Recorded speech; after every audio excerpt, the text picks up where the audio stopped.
let's start drawing this side view of a boy manga character. And with every single face I've drawn, I always started with a circle. And then I'm going to have his face be on our left. So we put a straight line down just this edge of the circle. And this circle we will divide in half, and just behind this half line we will draw an angle down to this line. Now that we have that angle, we'll erase the line where it touches the circle and where it touches this. Now his chin is not going to be so angular because this represents the front of his face and his jaw and his chin. We're actually going to carve this out a little, but first we put down the basic ugly guidelines. So we have to remember to keep this back here a circle. It cannot do that ever, because then it'll make it look like he's got a really weird flat back of his head. And just before the circle comes down and makes another curve, we will curve inwards with it and then come down and form the neck. Halfway through this side, this half of the circle, we will put another line. That is the other part of his neck. And I'm going to erase that so that it won't be quite so messy. And we want to keep this circle line here for now, but we don't want this. And this is just a basic guideline. Now his ear is going to go just maybe half an inch up from the jaw. So we'll draw our teardrop shape with the bottom of the teardrop touching this about half an inch line. And then we'll carve out the shape of the ear. As you can see, the lines are kind of angular, but not so much that it looks like an elf ear.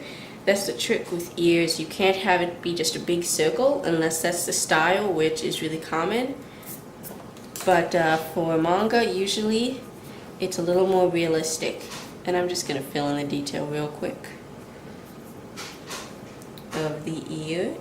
And like I say with everything, we might actually change this later on, but it's good to put it down first so that you at least know where it's going to go and you've had a little extra practice, so now you can draw it bigger to the side quite easily if you want to.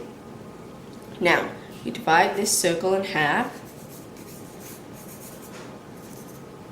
And this point here is just the largest point of his forehead. So we'll darken this line, and at this point we will come in. I'm going to erase the guidelines so that you can see that. And as you can see, it's not a sharp angle, it's a gentle curve. And we'll come, and this point from here to here and this far out, which if you put these guidelines back in is just a little larger than the quarter of the circle that we were working with before. So that's how big the eye guidelines are going to be. And then we can put in the nose. I'm going to put this back in so that we can have a little guideline. And right from the bottom of the eye, it goes out sharply and comes back in, not quite so sharply.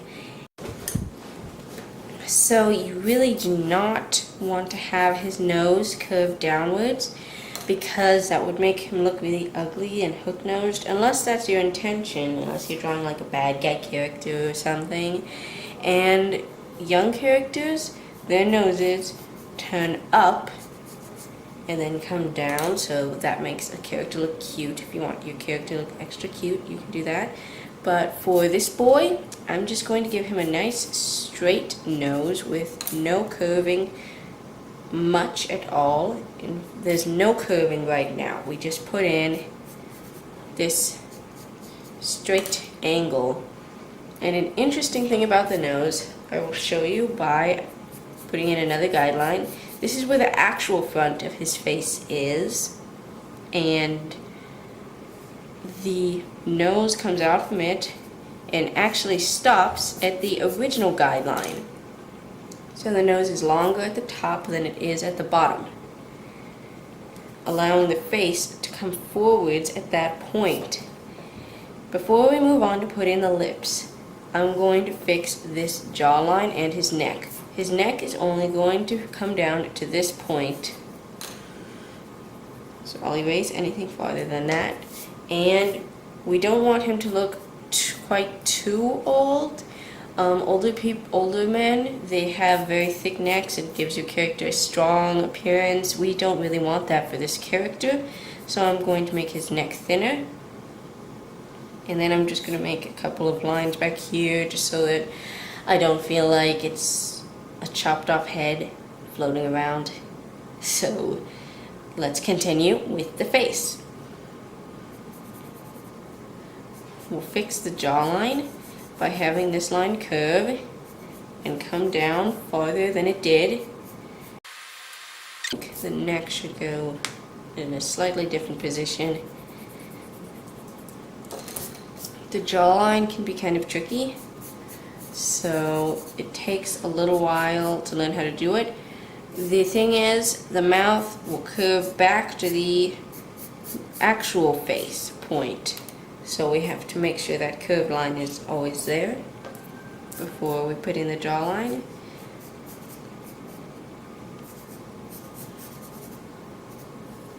And because his jaw goes down so far, we're actually going to shave down the size of his head. We're going to shave down the size of his head so that he doesn't look like some weird character with a giant head. Okay, now that we have that, I want to erase a lot of these messy guidelines. And yes, we are going to be moving this beautiful ear. So let's just get that gone before we can't bear to. Okay. And I'm just going to darken this and get this gone. Do more guidelines away. Okay. The reason his face looks weird, almost ape-like right now is because of the thickness of his neck, the endless curves of his face, and the sharp brutality of this nose. These are just the guidelines. This is not how your character is going to end up in this tutorial. So don't get freaked out by how awful he looks right now. We're going to change that. First, we put in the ear, which allows us to get rid of some of that massive jaw. Next, we bring the neck in closer, making it look thinner.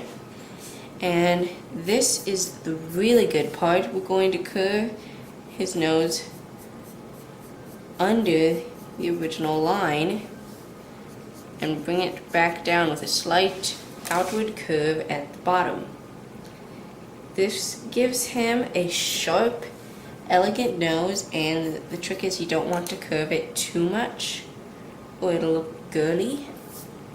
But we're giving him a sharp, elegant nose, which looks really cute. And we bring it back to that point. And then we'll put in lips here. To do the lips, I'm going to erase this thick line so that we can see better. To do the lips, we bring it down here. We come out a little, we come in some, and then inside this line that we drew right here, we put in another line going out, and then it comes back in. It's really important to have the lips be small unless your character is yelling or something. And we're actually going to put in a little mouth, indication of the mouth right here. because he's not like puckering up or kissing or something. If he was going to be like kissing or something, we would keep the lips just like this with no mouth on the side, but because he's just standing normally looking good, we'll put in a mouth to the side. And we're going to come back and fix that because he looks sad. We don't want him to be sad. I'm just going to erase all this mess and then we will go back to drawing.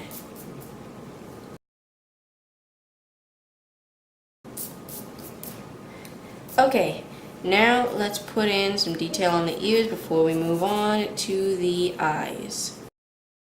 Okay, for the eyes, it's actually going to be a sort of, it's going to be kind of like a sideways V.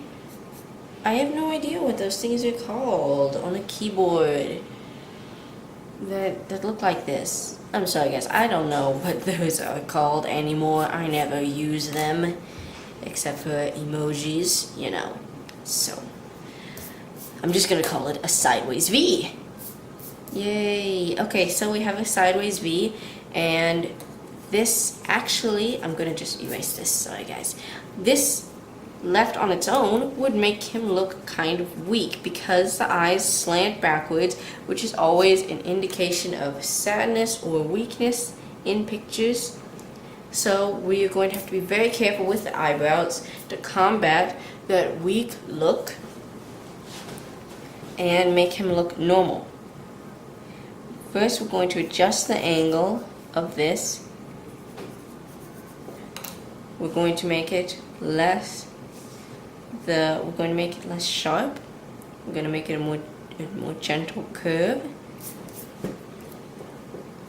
The placement of this eye is very important too. We have it almost a quarter of an inch away from the front of the face and very far away from the ear. This is actually a kind of small eye. That's because this is a rather older character. Teenage boys in manga do not tend to have the gigantic eyes that teenage girls have. They have small, slanted, almost sneaky eyes that look really cool. So we're going to be doing that. First we put in a curve from the front of the eye, curving backwards to this point. And then about an almost straight line halfway through the eye. Then I'm going to experiment with the eyebrows. That looks pretty good. It's curving down slightly in the front, making him look stronger. And we'll put in a slightly smiling mouth so that he looks really cute. Yeah, I think that looks really good. So now from this bottom corner of the eye, we will put in a small curving triangle for a shine, and then we will just do something like this for the pupil, dark part of it, and then this will just be shaded in as the color of his eyes.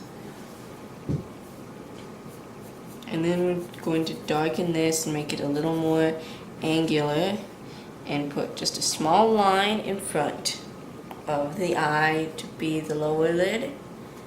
And I'm going to edit this a little. There's a really great trick about eyebrows for guys or girls.